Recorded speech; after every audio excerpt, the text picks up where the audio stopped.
আসসালামু আলাইকুম। রুবির ইচ্ছেগুলি পেজ থেকে আমি রুবি বলছি। আজ দেখাবো আপনাদের খুবই সুস্বাদু মজাদার চিকেন কাটলেট। এটা মেহমানদেরকে দিবেন, মন একেবারে খুশিতে তাদের ভরে যাবে। তো আজকের চিকেন কাটলেটের জন্য আমাদের মুরগিগুলো আমরা চপিং করে নিচ্ছি।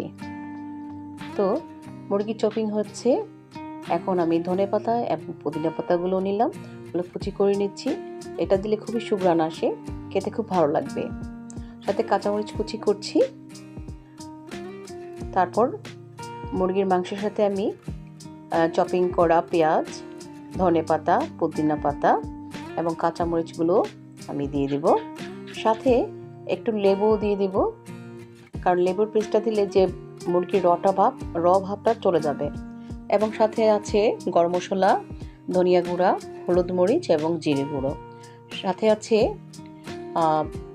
রসুন এবং আদা কুচি, এবং আমি ব্রেড ক্রাম্ব করে নিয়েছি।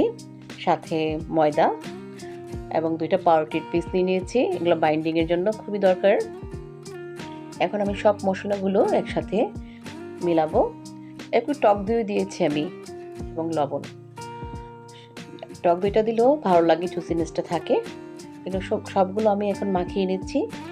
অল্প পরিমাণে টমেটো সসও দিয়ে নিচ্ছি, খেতে ভালো লাগবে। ডিম ফেটে নিয়েছি, ডিমের সাথে আমি একটু গোলমরিচের গুঁড়ো দিয়েছি।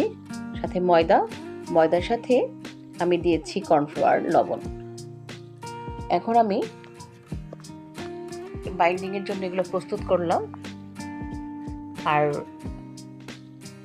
ময়দা তো রেখেছি, সাথে আমি ব্রেড ক্রাম্ব রেখেছি, এবং আমার যে পাউরুটির পিস ছিল সেগুলোও আমি চিপে ভালো করে দিয়েছি। এখন আমি শেপ করে নিচ্ছি। আমি একটু পাতা শেপে করব, ডায়মন্ড শেপে করা যায়, তো আমি পাতা শেপটা আমার ভালো লাগে, তাই পাতা শেপটা করে নিচ্ছি। তো এখন আমি শেপগুলো করে নিচ্ছি এক এক করে। আমি বেশ কয়েকটি করেছি যাতে ফ্রিজিং করতে পারি, কিছু আপনাদের ভেজে দেখাবো আবার।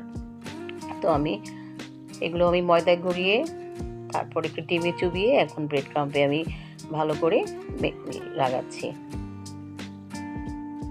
তো এভাবে আমি এক একে অনেকগুলো করে ফেলেছি।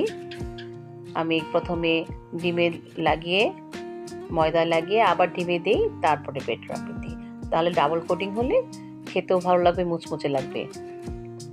তো আমার এক একে অনেকগুলোই হয়ে গেল। আপনার ইচ্ছা করলে এগুলো আরও কম বানাতে পারেন, বেশি বানাতে পারেন। আমি একটু পরিমাণে বেশি বানিয়েছি, কারণ আমি এগুলো ফ্রিজিং করব। তো আমি এখন আপনাদের ভেজে দেখাচ্ছি। খুব চমৎকার হয়েছে, খেতেও ভালো লাগবে আপনাদের আশা করি, এবং খুব মুচমুচে হয়েছে। চমৎকার হয়েছে আমার এই চিকেন কাটলেট, আশা করি আপনাদের ভালো লাগবে।